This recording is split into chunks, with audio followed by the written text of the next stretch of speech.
Hi guys, welcome to today's lesson. So right now guys, we're going to be focusing on quadratic equations. So before anything, we're going to look at our leading question, which is going to be the question that's going to remain at the back of our heads as we're going through this lesson together.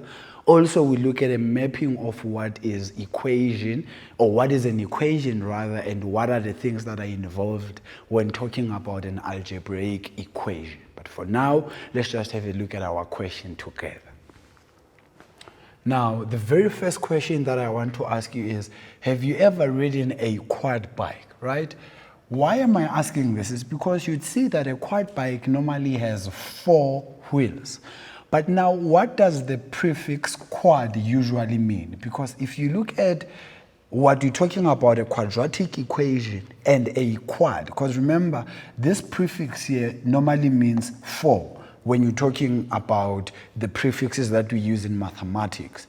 But now, quadratic equation has nothing to do with 4. So what exactly is the link between the two? That's one thing that I want you to be thinking about. It's quite an interesting thought that I had when I was looking at this. Now, remember our algebraic equations, we have different types of them. We've looked at our linear equations so far.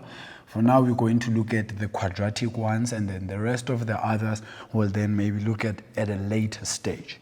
To solve quadratic equations, the main operation that we do, or the main process, is factorizing. And you know the different types of factorizing that we looked at previously. The keywords for this lesson will be, firstly, we'll look at what is an equation on its own, and then how does an equation become quadratic. And in a quadratic equation will be things that we talk about, such as a coefficient. What does that mean? We're going to be looking at that. And then lastly, it will be, what exactly does it mean when we say we are factorizing? Remember, an equation will be a mathematical statement consisting of an equal symbol between two algebraic expressions. Now remember, an expression will be, if I say to you, an unknown number plus 5, what is it in mathematical terms? So it means you will say x plus 5. But if I say now an unknown number plus 5 has to be equal to 13, then you will say x plus 5 equal to 13. The equal sign is what distinguishes between an expression and an equation. And the other interesting thing about the equal sign is it really means that the two expressions that we are talking about are equal to each other, meaning they have the same value, which is my next point that I'm going to talk about just now. So the equal symbol normally means that the two algebraic expressions have the same value. So with the example that I've been talking about, maybe x plus 5 equal to 13, right? Whatever this unknown is must be such that the left-hand side expression is equal to the right-hand side expression. That's what the equal symbol really means for this particular equation. An example of an equation will be, if I have 5x plus 9 equal to 24. We label this in the following way.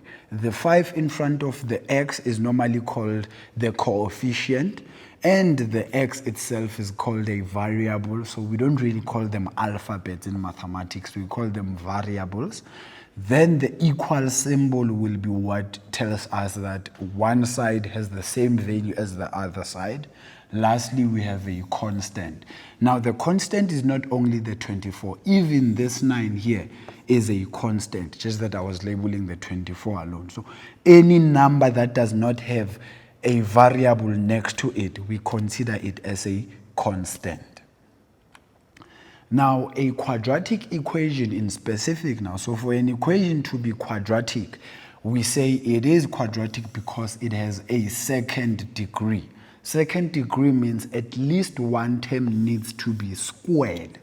And the standard form for this is normally given as ax squared plus bx plus c equal to 0. I need that equal to 0 there because it talks about one side being equal to another side.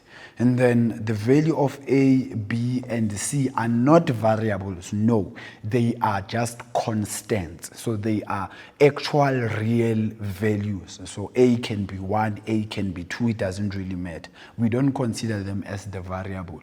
The only main variable here is our X and our X there.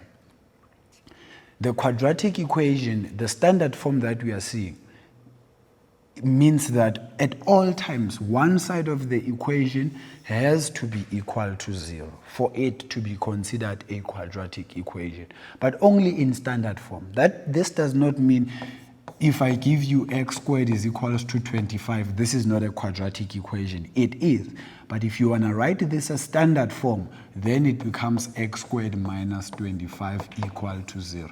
This 0 here is important because that's what tells us how do we then start solving. The other last point now about a quadratic equation is that it has at most, remember when I say at most, it means the maximum number of solutions has to be 2, and it has to be 2 real solutions and not non-real solutions. Remember, non-real has to do with when we're talking about a square root of a negative number, that is a non-real number. But with a quadratic equation, the maximum number of solutions will always be 2. Provided that it is in standard form. So that squared there that I said was a second degree is what tells us that you must have 2 solutions at all times. But that's the maximum, meaning minimum can be 1 solution that is the same. So it can be x is equals to 2, x is equals to 2. It's just 1 solution, but 2 values in a way, but because it's 2, we'll treat it as 1 solution. Guys, for now, I want us to take a quick ad break. When I come back, we'll then look at more of this quadratic equation and throw in some examples there for us to have a look at together. I'll be back just now.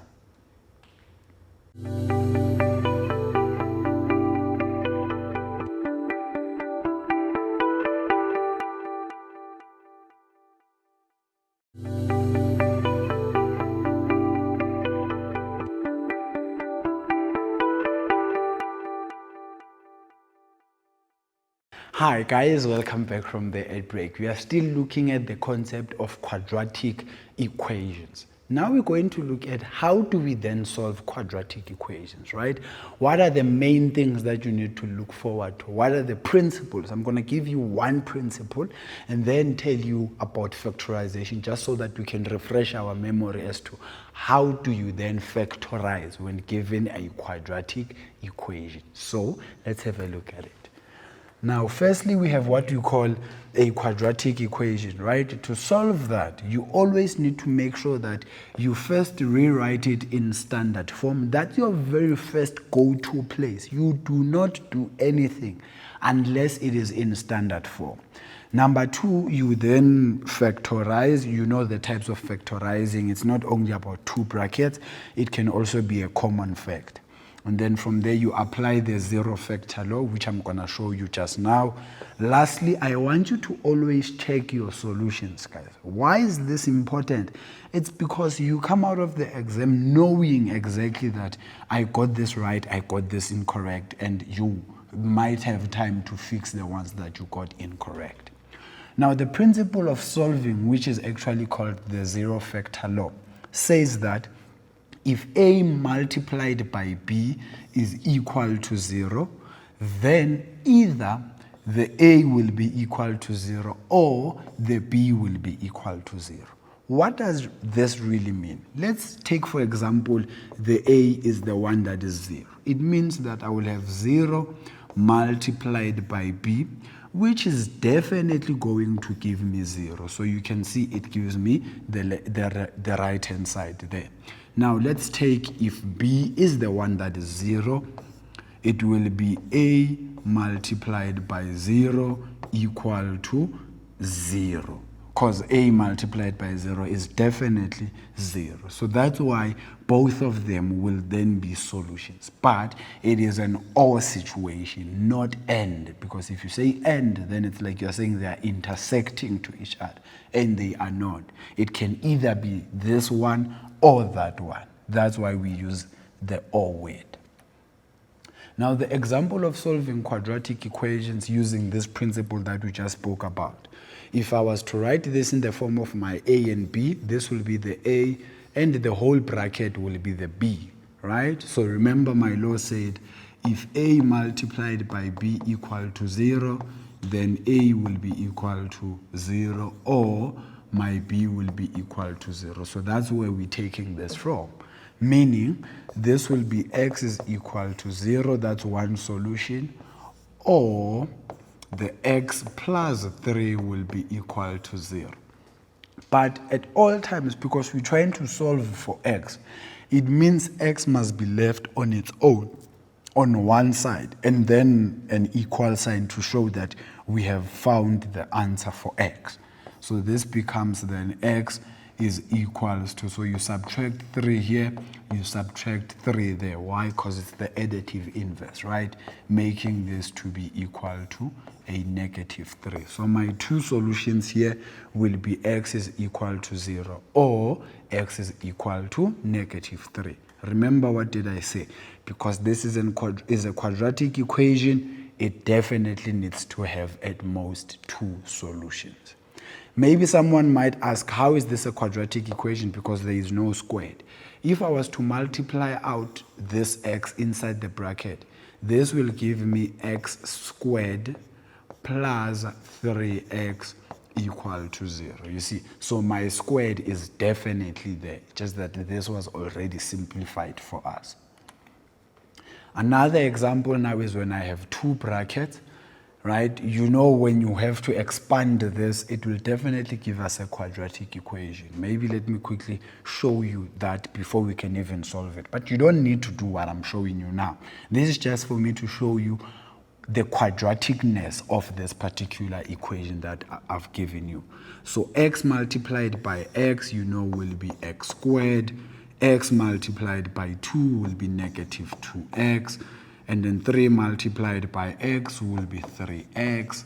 And then lastly, 3 multiplied by negative 2 will be negative 6 equal to 0. So automatically you can see my squared is there. And that's what I said was the definition of a quadratic equation. Now, to solve this, remember this is my a, that is my b, it is equal to 0, and it's a multiply between the two, right? And we know according to this, it means a will be equal to 0, or b will be equal to 0. That's the principle we are using. So, it will be x plus 3 equal to 0, or x minus 2 equal to 0. If I solve for x, I will get x is equal to negative 3, or x is equals to a positive 2. Now, remember my last point when I spoke about how to solve this. I said check your answers, right? Let's quickly go back to the previous one. If I check my solution here, I said the first answer is 0. As soon as I have 0 and I have a multiply by something, automatically it just makes it 0, right? So this solution is correct. Let's test for the negative 3 there.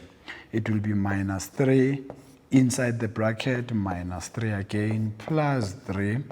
And then minus 3 plus 3 is 0, multiplied by negative 3 will be equal to 0. So the left-hand side is always equal to the right-hand side for it to be correct. With the one that we just did as well now, if I substitute my two values there, firstly, if I substitute negative 3, it becomes minus 3 plus 3, which is 0. 0 multiplied by anything gives us 0. With the 2, if I substitute 2 here minus 2, it will give me 0. 0 multiplied by anything is always going to be 0. So both my solutions are correct.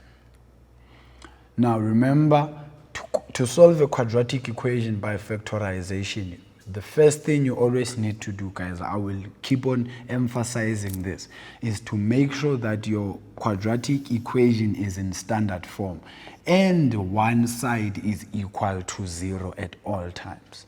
And then the very first thing to do after doing that is to test for a common fact, right? But because here we have a 0, it becomes a bit easier for us to deal with the common fact, right? It's actually the highest common fact, meaning you will divide every term by that common factor that you got, and the right hand side, because it's 0, remember, anything 0 divided by anything, will always be 0. I just cannot divide by 0, but I can divide 0 by anything, and the answer will forever be 0. So that's where the nice thing comes in here when we're dealing with an equation as opposed to an expression. An expression, if you take out a common factor, you will remain with your common factor until you get to your final answer. But with an equation, as soon as you take out a common factor, you can just divide both sides by the common factor and it will then go away because of the 0 on the right hand side. So please remember that as we're going through these questions. Now, when you look at the last sign and the factors of the constant, right? The factors of the constant will be the last term. Firstly, with the signs, if the sign of the last term is positive, it means my two brackets will either be positive and positive, or it will be negative and negative. What determines whether it's positive and positive or negative and negative is the middle term. So if I have ax squared plus bx plus c, I'm just writing it in standard form. The middle term here is a positive, right? And my last term is a positive. It means my solution will have two brackets that are positive. But if it now becomes ax squared minus bx plus c, the last term is still positive, but now the middle term is the one that's now negative. Then it means my two brackets will be negative and negative. So that's what determines whether it's a plus and a plus or a minus and a minus. But definitely, as soon as the last term becomes a negative, then your two brackets will be different, right? It will be plus and a minus. And then the most important thing here will be to always look at the middle term. So I will say to you, just for an additional note for you, the bigger factor, right? The bigger factor in the bracket, I will say factor, gets the sign of the middle term. The sign of the middle term of, I'll say m term.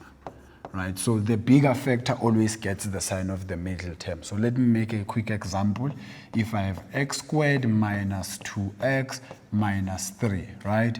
And I want to factorize this. I know it's going to be x and x.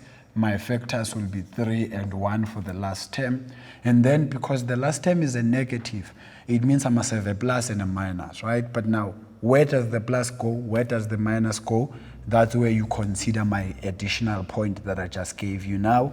The bigger factor will get the sign of the middle term. So my bigger factor here is 3. It means that's the one that must be minus, and then the 1 will then be a plus. So that's how you really look at how to then place the two signs. So the typical example of solving for x using factorization, you look at it. Is it in standard form? Yes. Is there a common factor? No. Then you go straight to factorization. The last term is a minus. It means my two brackets will then be a plus and a minus equal to 0 there. So it means this will be x, and then I will have 3 and 1 minus plus, and then my two solutions will be x minus 3 equal to 0, or x plus 1 equal to 0, then my x will be minus 1, or my x will be equal to a positive 3. And those will be my two solutions for this particular question. Another example where now the coefficient of the leading term is not 1, you still do the very same thing, factorize, right? I know this at times is not easy to do the factorization. It becomes 2x and x. Now I need to place my 3 strategically. It must be such that after foiling out this thing, I get 1 as the middle term. So it means my 3 will be there and my 1 will be there. And remember I said the bigger factor always gets a negative it will be negative, it will be plus, because my middle term is a negative. Then it becomes 2x is equals to 3, or it becomes x is equals to minus 1. I hope now you are following how we do this. And then my x will be 3 over 2, because I need to divide both sides by 2, and then or my x is equals to minus 1. And those will be my two solutions. And then remember to test your solutions right after working it out. And then another example as well will be minus 5x squared plus 7x minus 2. One of the main things that I will always say to you is, after writing it in standard form, just make sure that the leading term, meaning the term that has x squared, is always positive. It makes it easier for you to factorize, right? It is possible to factorize it like this, but it's easier to factorize it if it's a negative. So it's a positive, I mean. So just make sure that it's always a positive by dividing everything by positive, which will then give me 5x squared minus 7x plus 2 equal to 0. And then you open your two brackets. This will be 5x there, and it will be x. Then it will be 2 here, it will be 1. Remember, the last term is a plus. It means it must either be plus, plus, or minus, minus. Because of the middle term, it therefore becomes minus and minus equal to 0. And I will have 5x is equals to 2. And then my x will be equals to 2 over 5. Or my x will be equals to 1. Then you can quickly go back to all of them. So I'm just going to go to all of them to show you how you then test this, right? You substitute this on the original equation I had given you, not the one that you factorize, because at times you might miss a number when you are factorizing and you are testing it with an incorrect thing, then it will definitely be incorrect. If I substitute my minus 1 there, it will be negative 1 squared minus 2 into negative 1 minus 3. The negative 1 squared, you know, is 1. This will be plus 2 minus 3. And this is definitely equal to 0. And the right-hand side is 0. So the negative 1 is correct. Then with the 3, it becomes 9 here when I substitute it, minus 6 minus 3, which is also equal to 0. To test this one quickly as well, if I substitute my minus 1, it will be 2 plus 1, which is 3, then minus 3 is 0. And then with the 3 over 2, it will be 9 over 4. You times it by the 2 here, it gives us 9 over 2. And then 9 over 2 minus 3 over 2 is definitely going to be 6 over 2, which is 3. Then it gives us 0. So that's how you then test this one. Then the last example where you need to test, substitute your 1. Definitely it will be minus 5 plus 7, which is 2. Minus 2 is 0. You substitute this one, you will see, and press your calculator if you are not sure with your mental maths, and it will definitely give you 0 is equals to 0. Therefore, your two solutions will then be correct. Okay guys, that's it from me. I hope you are having so much fun, but for now I want us to take a quick ad break, and when I come back we'll then look at some more quadratic equations together. So stay tuned.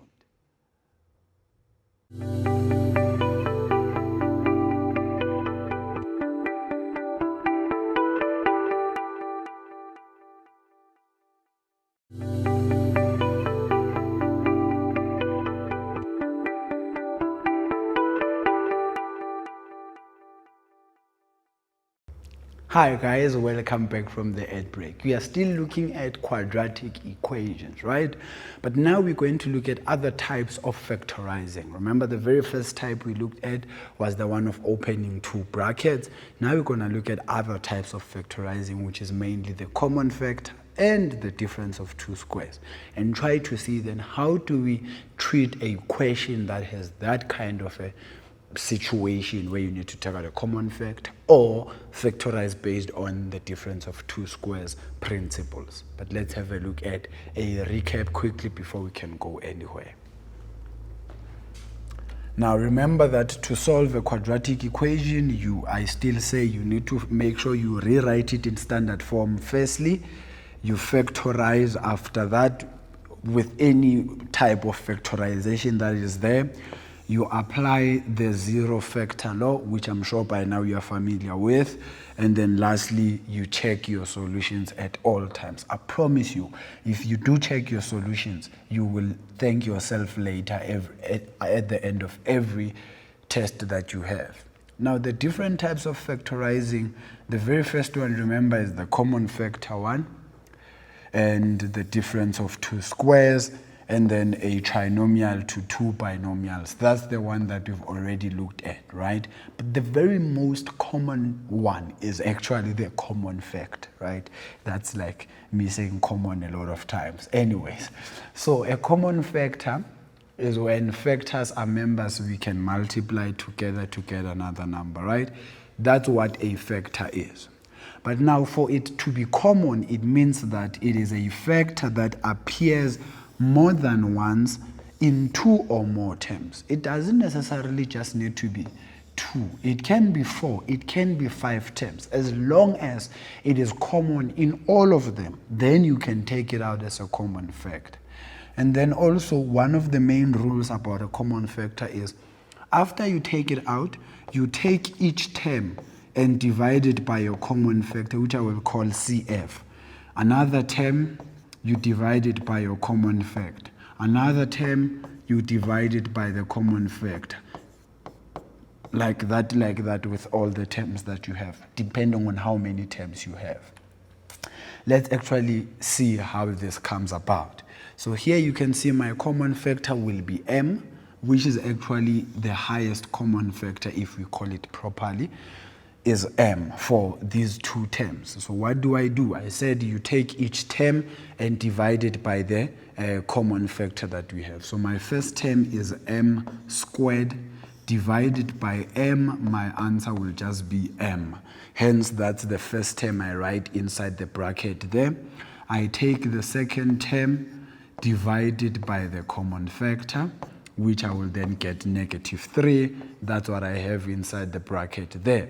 And then remember, you apply your factor law rule. M is equal to 0 or m is equals to a +3. Where does it come from? It comes from m minus 3 equal to 0. Then you know the 3 will go that side because we want only the m. Now, the other type of factorizing has to do with the difference of two squares.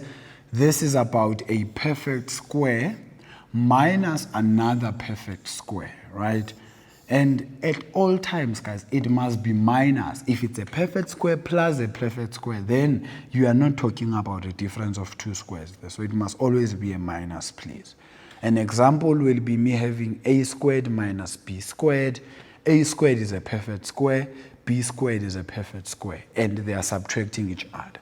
Now, on the subject of a perfect square, guys, as soon as you have variables, I will then say a perfect square is a number that you will have two identical factors that you will multiply to get that number. Meaning, every variable that has an even number as an exponent is a perfect square. A to the exponent of 6 is a perfect square. Why? Let me show you. So, a to the power of 6, or exponent 6 rather, is the same as a to the exponent of 3 multiplied by a to the exponent of 3. Why? Because if I multiply these two, I will need to add the exponents, which will be 3 plus 3, and it will then give me 6. And I just defined a perfect square as what? As a term that you can have two identical factors such that when you multiply them, you get that term. So please understand that, because some people think your perfect square is only when it's squared, or when it's like 4, 16, 25. No, that's not the case. If it's a variable, as long as it has an even number, then it's a perfect square. And to factorize this, remember, you will have two identical brackets, only differing in signs. One will always be a plus and one will be a minus, but the factors must always be the same. So it will be a plus b a minus b. And then my solution will be a equal to negative b, or a equals to a positive b. And those will be the two solutions that I have here. Now, let's just look at actual examples now where they want us to find x. So to factorize this, remember this is a perfect square minus another perfect square. So the two numbers that I need to multiply to get a 4 are 2 and 2. The two factors that I need to multiply to get x squared are x and x. So it means my two brackets will have x and 2, and the other bracket will have x and 2, but because it's a difference of two squares, it must be plus and minus. Then this is equal to 0, becomes x is equals to negative 2, or x is equals to positive 2. Now, this one, guys, it's a bit easy to check your solution. How do you do that? Substitute the minus 2 back into the original equation. It becomes minus 2 squared minus 4, and then minus 2 squared is 4, so 4 minus 4 will definitely give us 0. Same with the positive 2. 2 squared is 4. You subtract a 4, it gives you a 0. Now, with the second example, the coefficient is also a perfect square. It becomes 9x squared minus 16. The factors of 9x squared are 3x and 3x. The factors of 16 will be 4 and 4. Remember, it must be plus and minus in the two brackets, equal to 0. You solve for x here, it becomes 3x is equals to minus 4, or 3x is equals to positive 4. You leave x on its own, it becomes, let me just write my equal sign correctly there. It therefore becomes x is equals to minus 4 over 3, or x is equals to a positive 4 over 3. Right? So it's like a plus or minus 3. Another example here, this is definitely not a perfect square minus a perfect square. You can already see that. Why? Because 2 is not a perfect square, 8 is not a perfect square. There are no two numbers that if I multiply them, I will get the initial question. But I can then take out a common factor here, which is 2, which will then give me x squared minus 4. You see? And then this becomes equal to 0. Now, in the bracket, I now have a perfect square minus a perfect square, which will then qualify it as a difference of two squares. Remember, I said with a common factor, when you're dealing with equations, you can divide both sides by it, right, to get rid of it. Then it becomes x squared minus 4. 0 divided by 2 is just 0. And then you factorize this, becomes x and 2, x and 2, and then a plus and a minus equal to 0.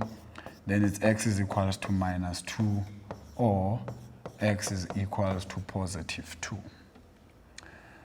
Another example here will be, firstly, remember the main step that I said we always need to adhere to is that it is in standard form, meaning one side is always equal to 0. So, firstly, you must make it in that form. It becomes x squared minus 36 equal to 0, right? And then x squared is a perfect square, 36 is a perfect square. So I can then factorize this using the laws of a perfect square. It becomes x plus 6, x minus 6, and then it's x is equals to negative 6, or x is equals to a positive 6. And those will be my two solutions. Now, with this one here, you can automatically see that this is definitely not a perfect square, as I told you, right? They are two perfect squares, but they are not subtracted. So it's not a difference of two squares. So you can't then open two brackets and want to factorize this. Instead, your solution here will just be no solution. That's all that you are just going to say here. You'll say no solution. Why? Because this is not factorizable. And also, if you go back to the concept of taking out square roots, remember, if it was x squared is equals to minus 1, I can take out square roots both sides. If I take out a square root here and a square root there, it will be x is equals to a non-real number, because square root of a negative number is not defined under mathematics, right, in this curriculum that we are actually doing. Now, with all the previous examples that I've done, guys, you will see that one common thing is I always start with a plus in the first bracket. Why is that? I hope you were thinking about that, right? The reason for that is because when you're writing your solutions in maths, you must always start with the least value, so the minimum value and then the maximum value. Remember, ascending order. So always try to start with the smallest one and end with the biggest one at all times. Guys, let's just take a quick ad break. When we come back, I'm then gonna do another range of examples now to bring all of what we've done so far into perspective. Please stay tuned. I'll be back just now.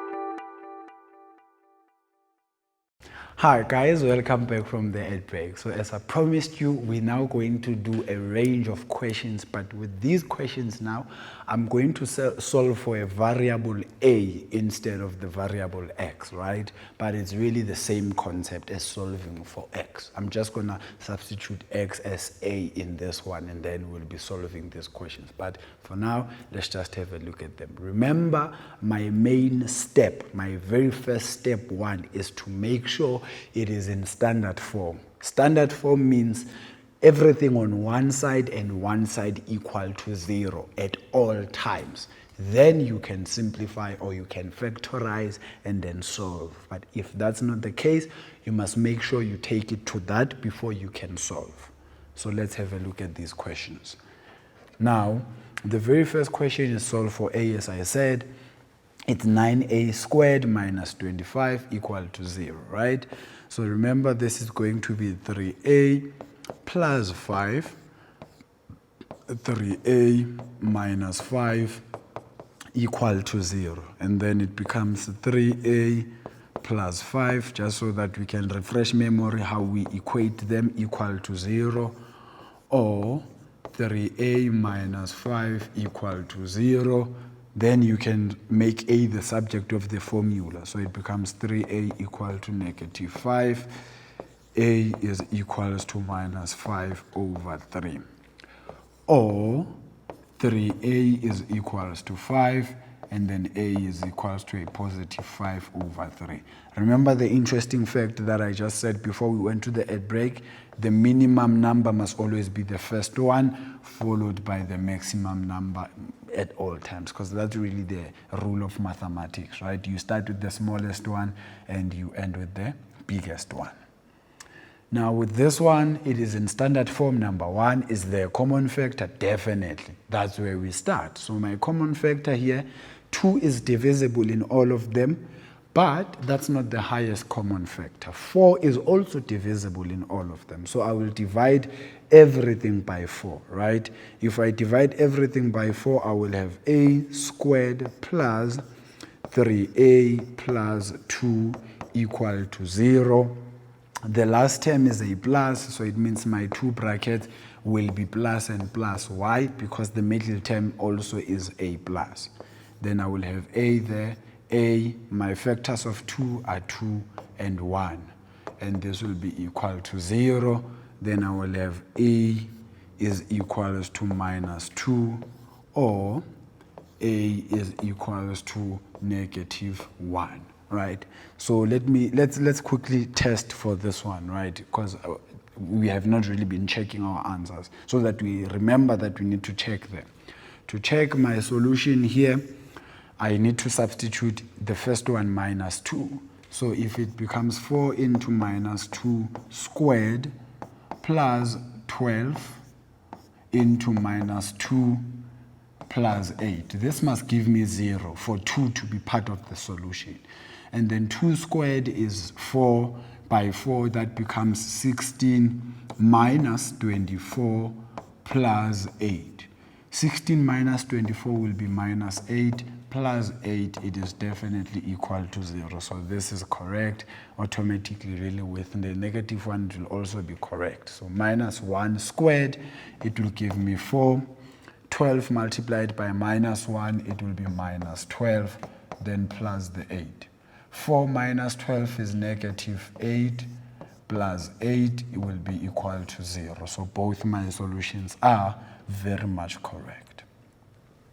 Remember, I said one of the main things that you always need to make sure you look forward to is to make the first term to always have a positive coefficient, right?